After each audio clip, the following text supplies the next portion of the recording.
This is another iROAR podcast.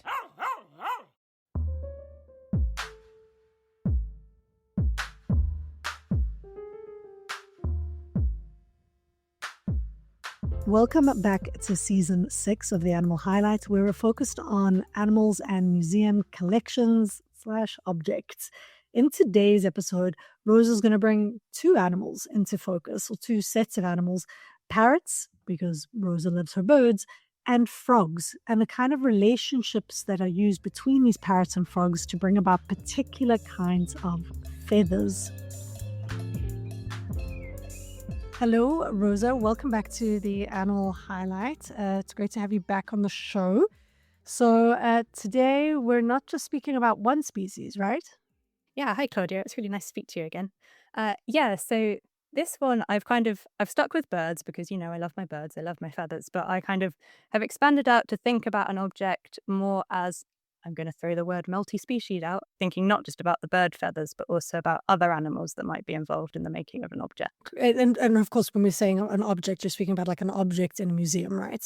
So the kind of basis of this series, a lot of the kind of way I've gone into it is to think about objects that are particularly in mostly the Pitt Rivers Museum in Oxford, because that's where my PhD is based. So the starting point for thinking about this episode is my favorite feather headdress that's in the Pitt Rivers collection. It's this beautiful piece that's on display. It's very different in shape, I'd say, from what you might think of a kind of a Native American feather headdress. It's more of a feather cap. So it looks almost like a swim cap, but rather than made of rubber, it has these beautiful bright yellow feathers on the top of it. And then down the back, there are these brilliant black feathers. And then kind of interspersed along the black feathers, there are these blue feathers. It's completely beautiful and always kind of stops me in my tracks whenever I see it. And it's made by... It sounds huge.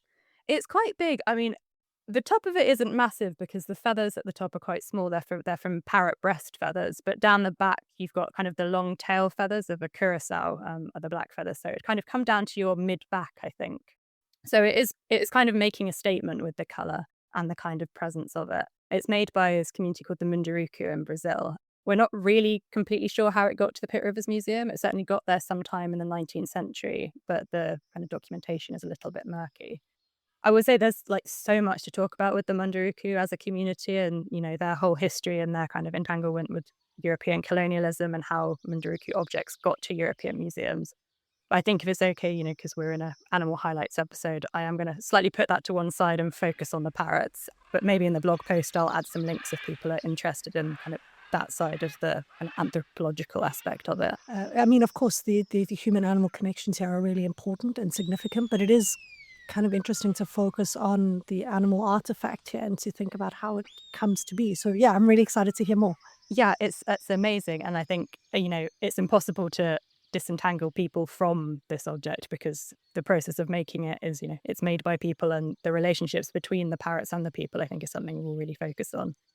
But yeah, it's slightly difficult to kind of give an audio description of it. I'd maybe encourage people to go to the blog and look at it because they say it's absolutely amazing. Yeah, it's made of these kind of three sections of the top, which are these yellow feathers, the black, and then the blue. I'm going to focus on the yellow feathers, though, because it was a process that I'd never really been that familiar with. But when I was looking into, detail how these feathers were and what species they were from, I came across this process called tapirage, which I don't know if you'd ever heard of.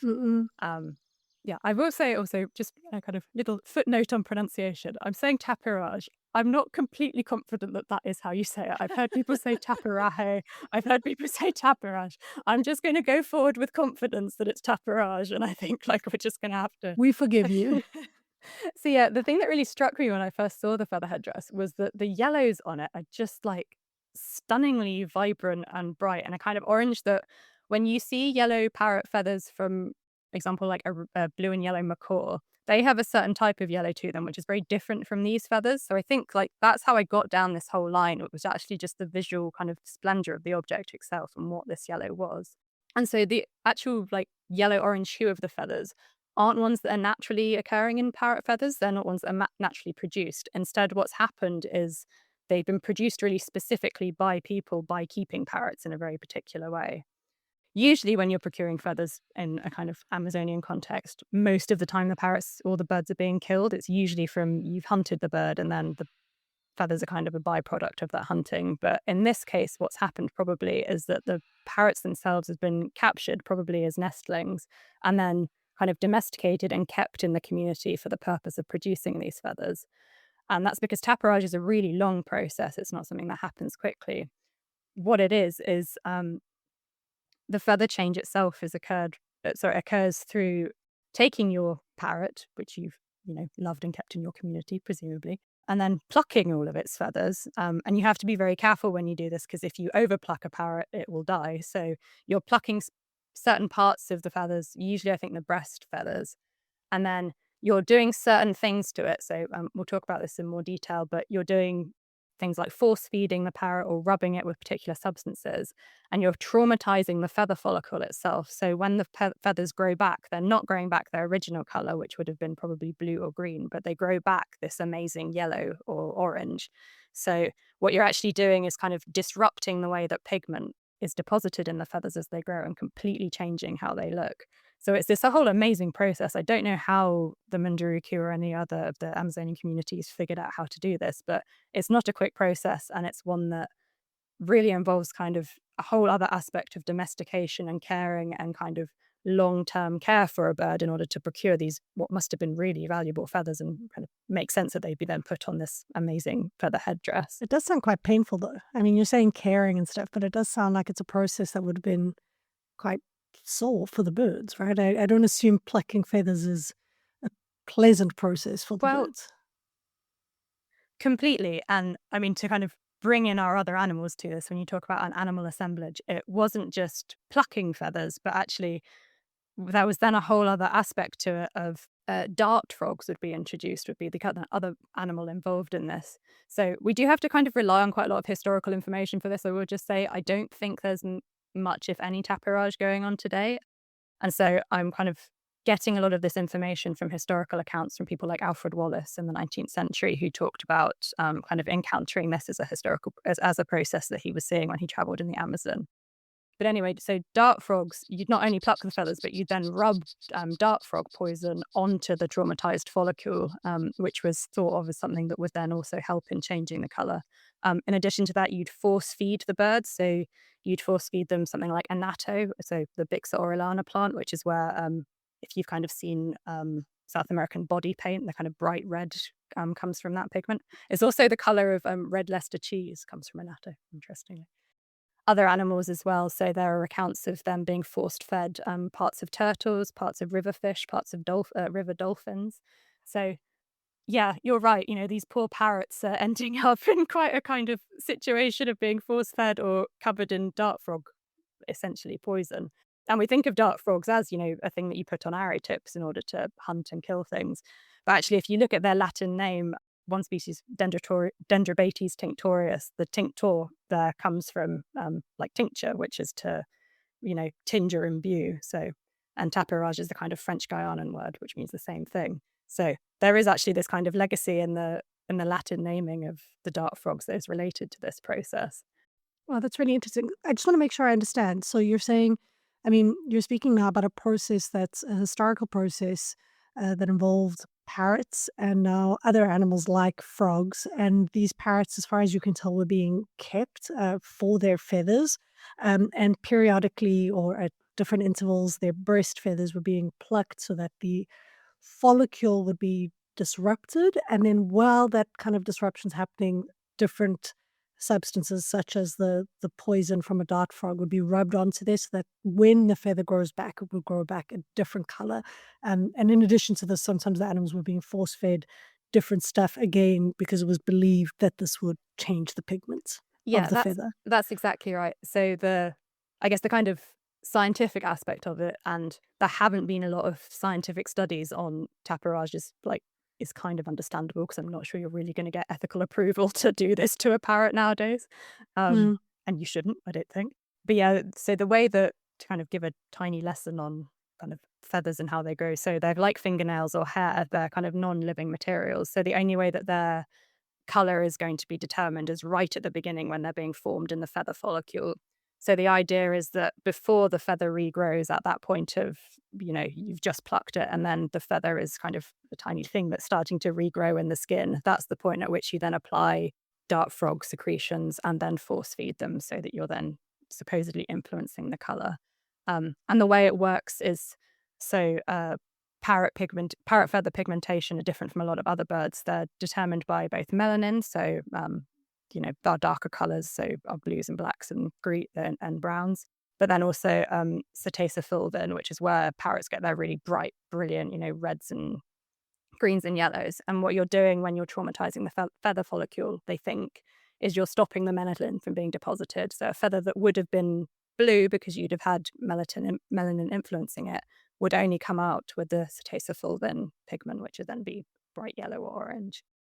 But yeah, I must say, the historical records are really interesting. But yeah, I had the exact same thought process of you, thinking these poor parrots, what's happening to them? And also, what happened to the frogs? Are they surviving this process? Also, I kind of slightly went down the thought process of, these frogs are famously poisonous, or they're famously quite psychedelic, have a lot of the effects of dart frog secretion. So what are these, what is actually the kind of, physical effect on the parrots themselves? Are they actually surviving it? Because to me, it seems quite almost unlikely. Or are they tripping out as well? So they're going through. Yeah, there's these parrots flying around having bald parrots just having an absolutely mad time. We don't know. When are we talking about here? When do you suspect? So what is the date of this headdress? When do you suspect this kind of practice was happening? So I mean, this headdress is definitely 19th century or before. We don't know. We don't have a really kind of good documentation for it. The kind of accounts from Alfred Wallace, for example, are coming from 1850-ish. But then there's certainly, I can't remember off the top of my head when the Dendrobates tinctorius is given the Latin name, but that's, I think, in this 18th century sometime. So there's definitely quite a long history of this. I've tried to kind of track down to see if there's much of this practice going on nowadays, and I haven't really managed to find anything much. An anthropologist, what's the word? Ornithologist? Ornithologist, yes, that's the exact word I'm looking for. An ornithologist friend I have sent me a photo of some Amazon parrots with a community he'd worked with in Brazil that had claimed to be tapirage, but it was kind of this is a friend of a friend's photo who says this, so it wasn't a kind of I would say really kind of strong source material there. When I've been reading about it and reading other case studies in a more kind of contemporary context for how parrots and people in the Amazon interact, I think what I kept coming back to is this relationship of care that you were talking about earlier, of thinking about, is it a relationship of care if you're bringing these parrots into your community and looking after them for quite a long time? The process of regrowing feathers is not a quick one. And certainly in kind of contemporary ethnography, you've got lots of accounts of parrots being brought into the community from kind of out in the forest and then being brought in and being looked after as sort of children or kin, particularly by women. They'd hand feed them, kind of give them food out of their own mouths. Not this isn't necessarily for tapirage, by the way, but in kind of how parrots are treated for their feathers today in a lot of Brazilian communities. And so there does seem to be this real relationship of care in a lot of Brazilian indigenous communities, and whether that existed when these tapirage feathers were is a bit of a speculative leap by me. But I think, thinking more generally about it, it's a weird one where you have this duality of kinship and family and inclusion in a community, but also that in being part of that community, you have to give something back. And that isn't necessarily a non-traumatic or non-violent exchange. That, this process of plucking is one that is costly. So yeah, I don't really know how I ended up in terms of what I felt about tapirage. I think it's really beautiful. And, as I say, the object stops me in my tracks whenever I see it and represents this really intriguing and interesting example of Indigenous science where, this isn't something that we have lab results about. It's not something that there are scientific papers written on. But there is this huge legacy of what must have been quite a lot of experimentation and kind of, a real understanding of, avian husbandry in order to produce this from an Indigenous context that is really interesting, but also is quite a timeline of, I think, bird pain and probably quite a lot of bird suffering. So it really depends, as ever with these things, on what perspective you look at with them. Yeah, and it's probably a combination of both, right? This idea that care comes up a lot, and the idea that care is somehow harm-free is often framed as, that it's a this or a that, but I think rarely is that the case.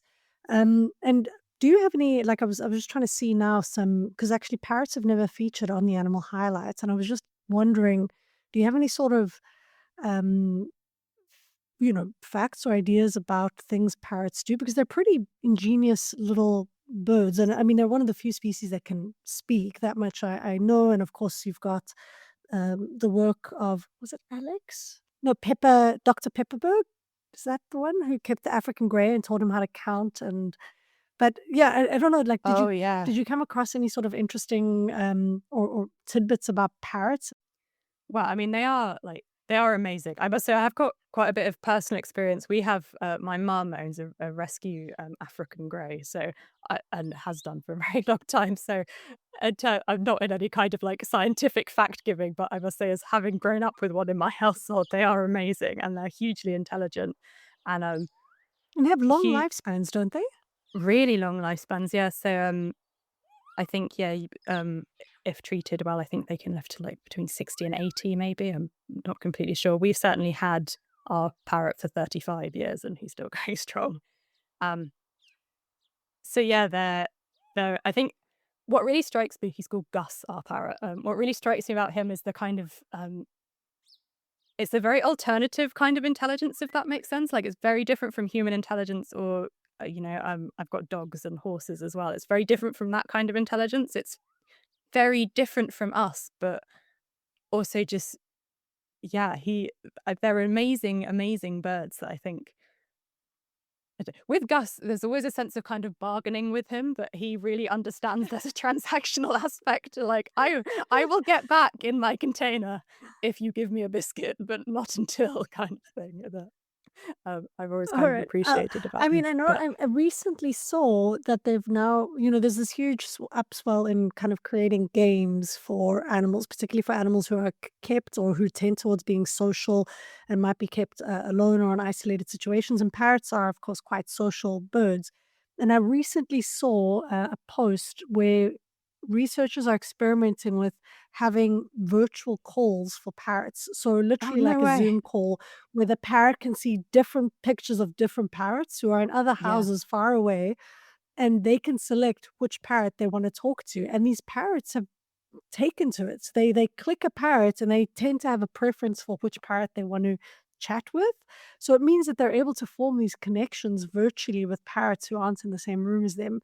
It's all relatively experimental and new research that's happening, but it's quite, I mean, just to say this alternative research, because that's not something a dog can do, right? A dog can't sit and look at an online screen and say, well, there's another dog on the screen and I'm going to click that and have this virtual conversation with. So yeah, it's wild. But I'll find the details of that and I'll put it in the end notes of this episode. Okay, well, thank you so much, Rosa. This is really interesting. I'll make sure to go and check out the picture of the headdress as well. Thank you so much for this highlight. Let me just teach you, Claudia. Thank you, Rosa Dyer, for a wonderful animal highlight and for co-hosting this episode with me. Thank you also to Rebecca Shen for designing the logo for the animal highlight and doing all of the episode artwork. Bed music was done by Gordon Clarke, and other sound effects you hear come from BBC Sound Effects, Pixabay, and Epidemic Sound. This episode was produced by myself. This is The Animal Highlight with me, Claudia Hirtenfelder.